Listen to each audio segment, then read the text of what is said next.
दोस्तों, मेरा नाम है सरबजीत। मैं आपका फिर से स्वागत कर रहा हूँ हमारे YouTube चैनल जिसका नाम है आइडेंटिफाई द स्टडी।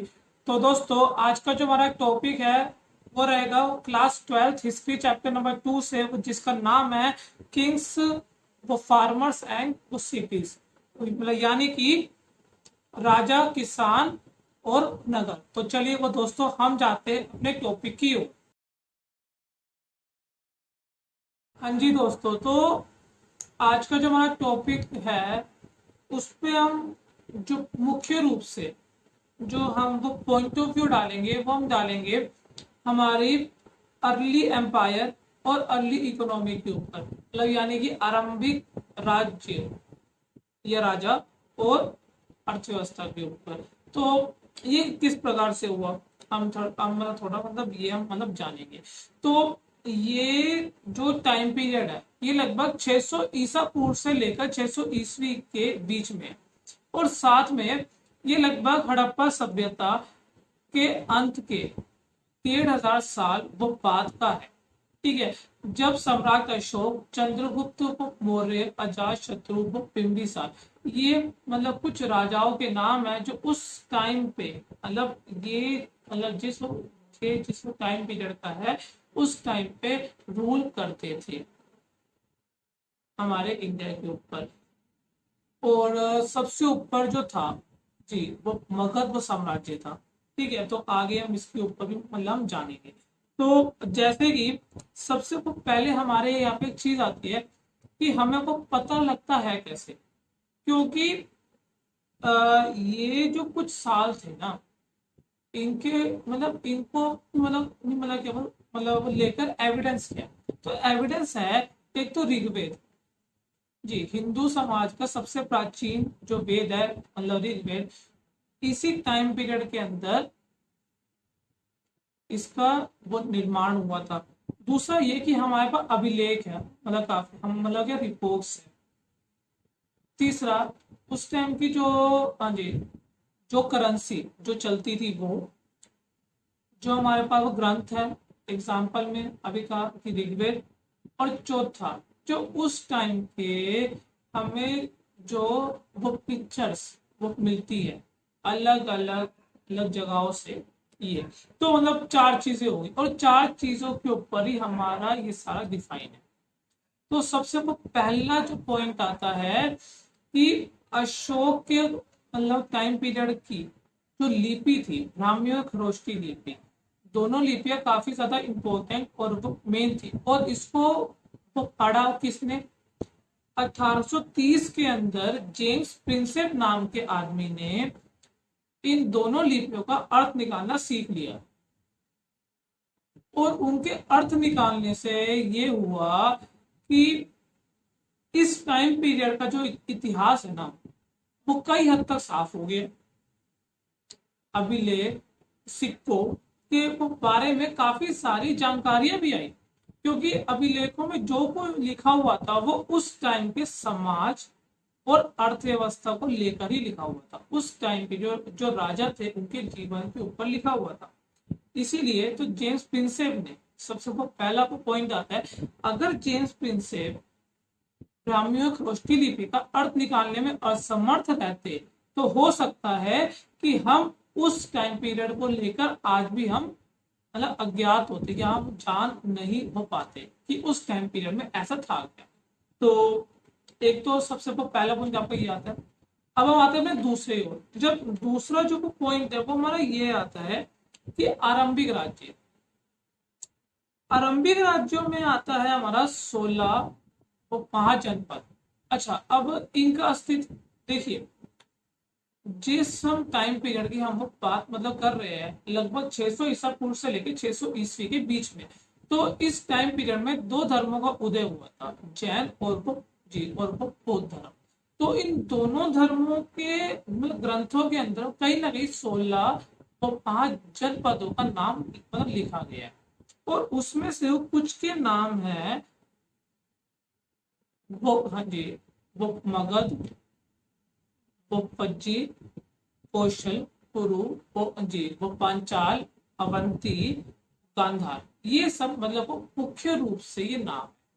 ठीक है, और इस प्रकार से थे कि अच्छा, अब ये सब जो नाम हमें मतलब डिस्क्राइब होते हैं, इनका मतलब कुछ तो अस्तित्व था हमारे, मतलब हमारी अर्थव्यवस्था, हमारे मतलब देश के ऊपर। तो इन सब का अचानक से उदय का मतलब एक कारण आता है, और वो है कि लोहे का वो बढ़ता उपयोग। क्योंकि हम ये जिस टाइम पीरियड की तो बात हो रही है, हम उस टाइम मतलब हम उस टाइम के अंदर जो तांबा था, हमने उसका इस्तेमाल करके छोड़कर हमने लोहे का इस्तेमाल करना शुरू कर दिया था। क्योंकि लोहा काफी ज्यादा क्या था, वो कैपेबल था, कैपेबल, ठीक है। और साथ में उस समय वो में जो राजा थे ना, सिर्फ और सिर्फ उनका एक ही काम था, अपनी प्रजा से मतलब जो टैक्स है ना उसको वसूलना, उनका एक ये काम था। साथ में अब हम आते हैं अपने दूसरे उसके ऊपर कि 16 जो 5 जनपद है वो मगध, आधुनिक बिहार। जी, तो तो मगध और आधुनिक बिहार के आसपास, क्योंकि जब हम वो बात करते हैं 16 वो महाजनपदों की, तो सबसे ऊपर जो है जी वो मगध का नाम आता है, क्योंकि ये सबसे शक्तिशाली था इन सब महाजनपदों के अंदर, यह सबसे शक्तिशाली था। और आज का जो बिहार है ना, वो ही वो ही वो पुराने टाइम पे वो मगध के नाम से जी वो प्रसिद्ध था। तो जो जो मगध है, इसके सबसे शक्तिशाली वो बनने का मतलब क्या क्यों कारण थे। तो हमारा क्वेश्चन ये आता है, यानी आपसे जो क्वेश्चन पूछा जाता है आपकी एनसीईआरटी की किताब के अंदर से, ये मैं आपको बता रहा हूँ कि जो मगध एम्पायर है उसका सब, ठीक है, उसका शक्तिशाली वो बनने का वो कारण क्या है। तो एक आपका ये, अब मैं इसका आंसर भी आपको क्या लगभग बता देता हूँ। ये है कि जहां पर ये मगध साम्राज्य था, उधर लोहे की खदानें थी, ढेर सारे जंगल थे, जंगली हाथी थे, घोड़े थे, हथियार वो बनाने के लिए उपयुक्त सामान, उपयुक्त वो खदानें थी। तो एक तरह से कहा जाए तो जितने तो एक राज्य को जितने भी संसाधन, जितने भी रिसोर्सेज की जरूरत होती है ना, वो सारे के सारे जी वो मगध के वो पास थे। जो मगध एम्पायर था उसके जी उसके वो पास में थे। एक अपनी ये चीज आती है। और एक कारण हम ये भी कहते हैं कि इसके जो शासक थे, जैसे कि अजातशत्रु, अब बिंबिसार, अशोक, सम्राट अशोक, चंद्रगुप्त मौर्य, तो ये ऐसे कुछ शासक थे जो काफी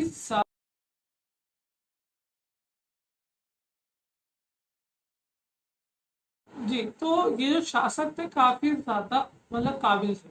और इनके अलावा हमारे पास एक टॉपिक और आता है कि जो मगध है उसका विकास उसका जो विकास हुआ, लेकिन साथ साथ जो जो मौर्य साम्राज्य उसका उदय भी होता है।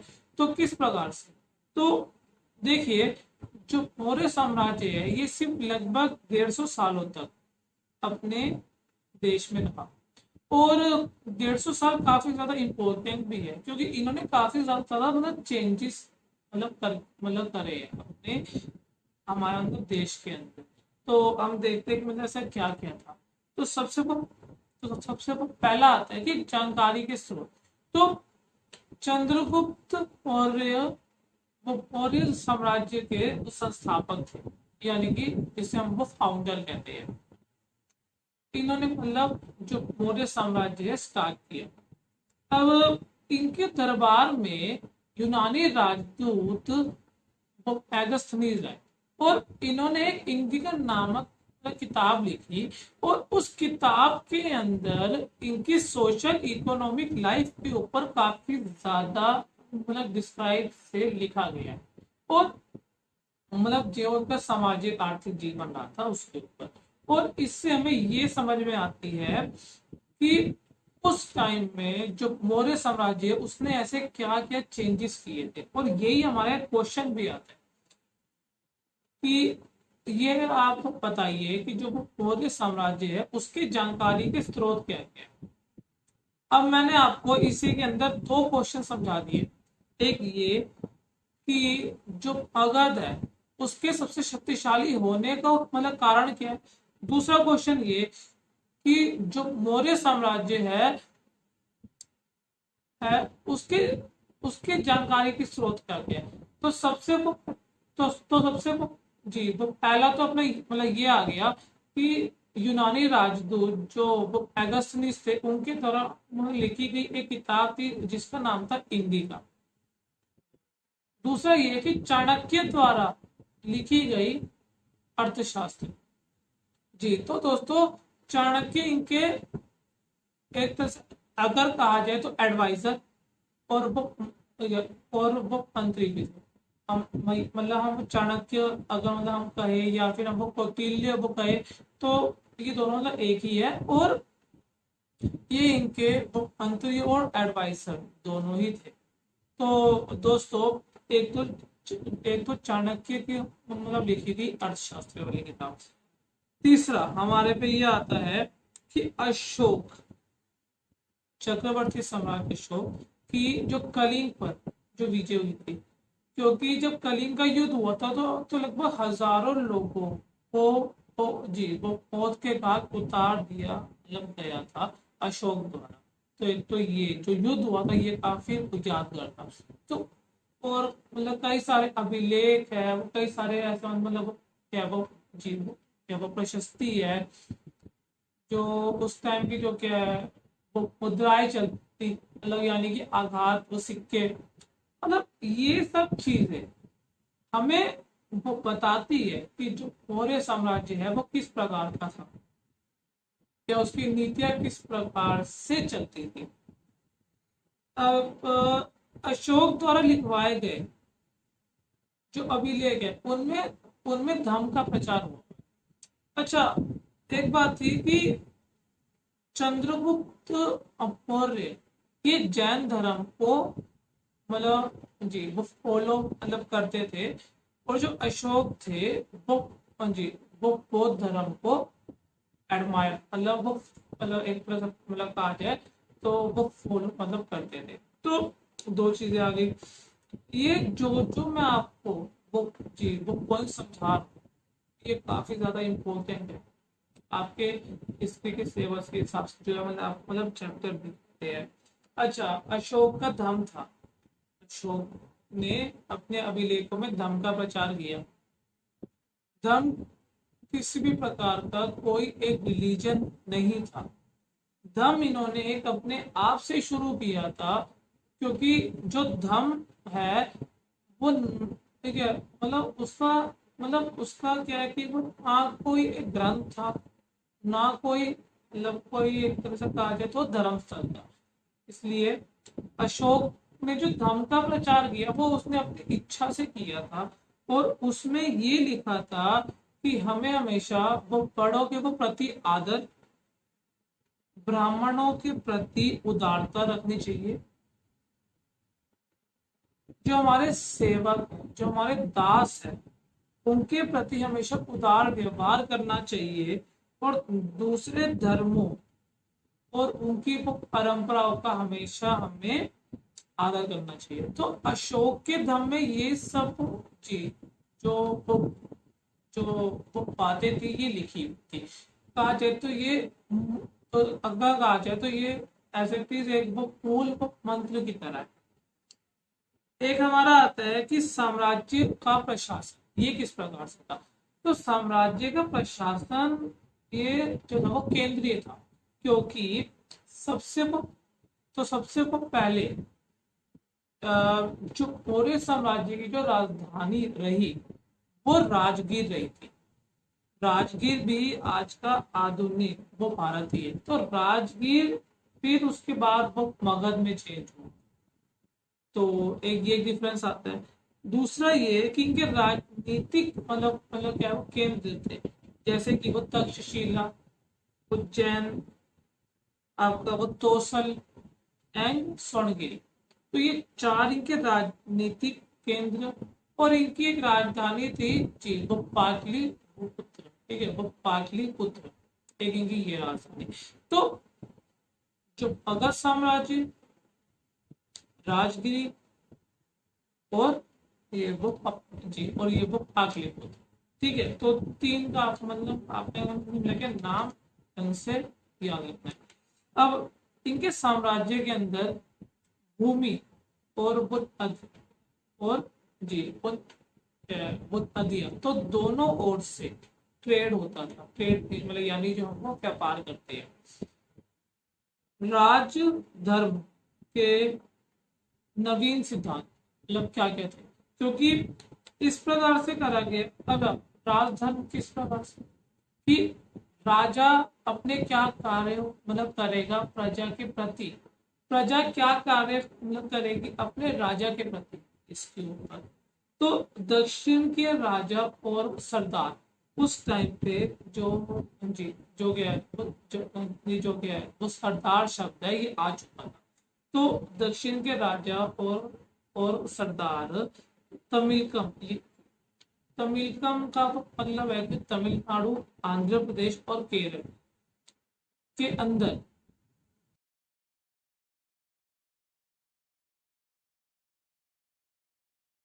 तो अब है हमारा उपज बढ़ाने के तरीके।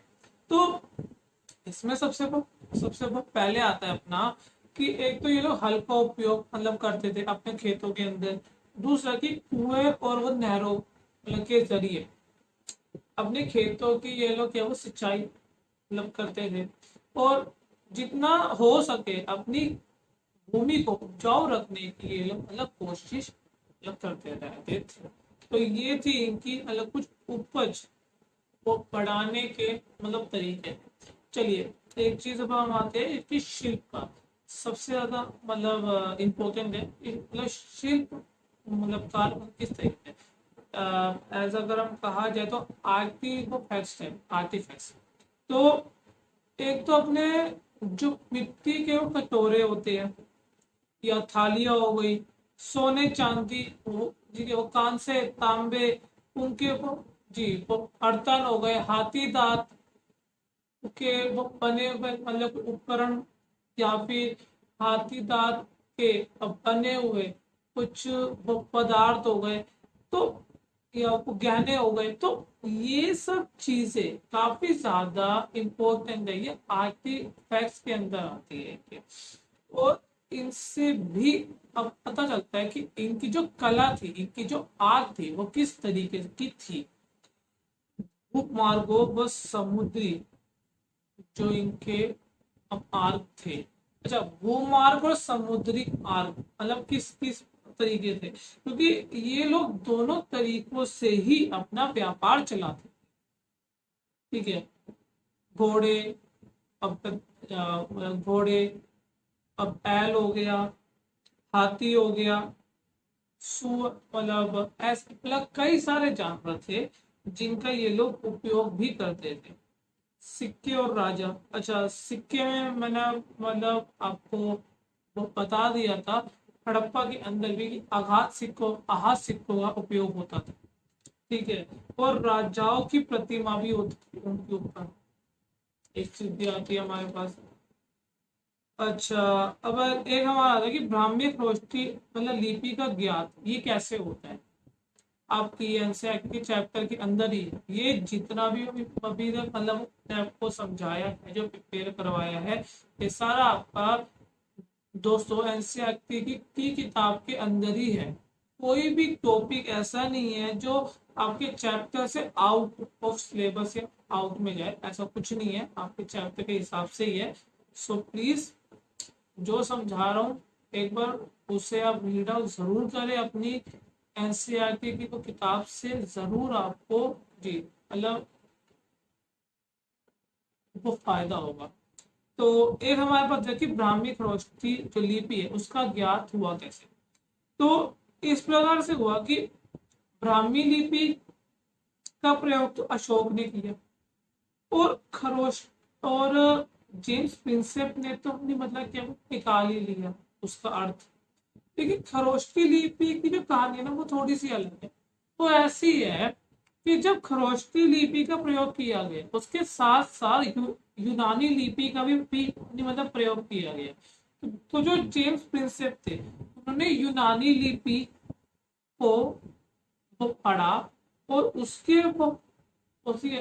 उसके कंपैरिजन के अंदर जो खरोष्टी लिपि थी ना उन दोनों को कंपेयर किया, उनके जो वर्ड्स है उनको मिलाने की वो कोशिश मतलब की, और उसके जरिए से फिर ये तो क्या हुआ, उसके जरिए से खरोष्टी लिपि को भी मतलब का भी अर्थ निकालना अब आसान हो चुका।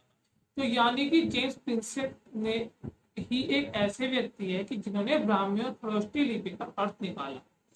एक चीज ये, अभिलेखों से प्राप्त ऐतिहासिक साक्ष्य। अच्छा, अभिलेखों से प्राप्त साक्ष्य जो है, ऐतिहासिक जो साक्ष्य है, सब उसमें सबसे पहले हम क्या देखते हैं, एक तो लिखा हुआ है कि जी वो एक तो लिखा हुआ है क्या है कि वो, हाँ जी, वो प्रियदर्शी, ये अप्रियदर्शी है, ये है कि देखने में सुंदर, और दूसरा लिखा हुआ है कि वो जी वो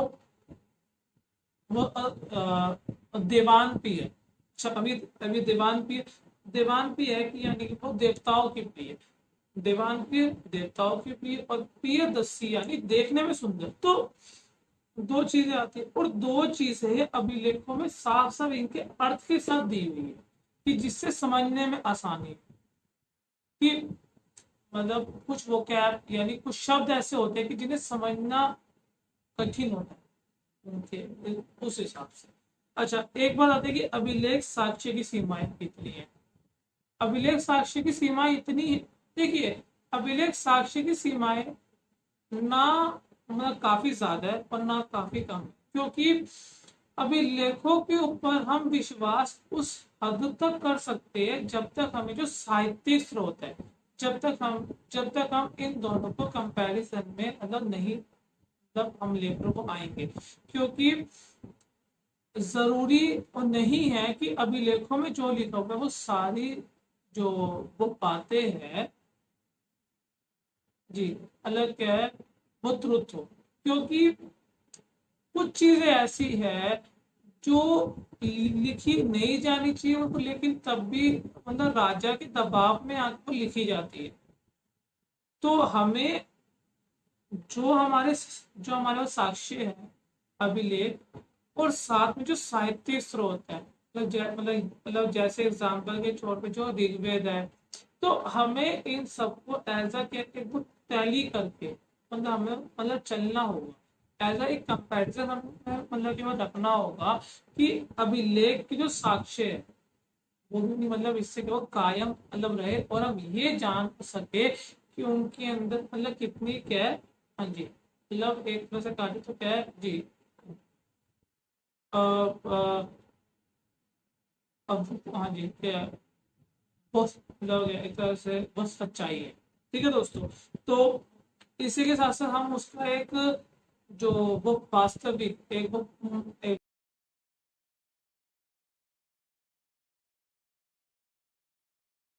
जी, तो जो वास्तविक मतलब है ना, हम मतलब वो समझ पाए। तो चलिए दोस्तों, अभी ये आपका टॉपिक अब खत्म होता है, और दोस्तों जाते जाते प्लीज ये मेरे चैनल को like subscribe share and comment जरूर वो करिए।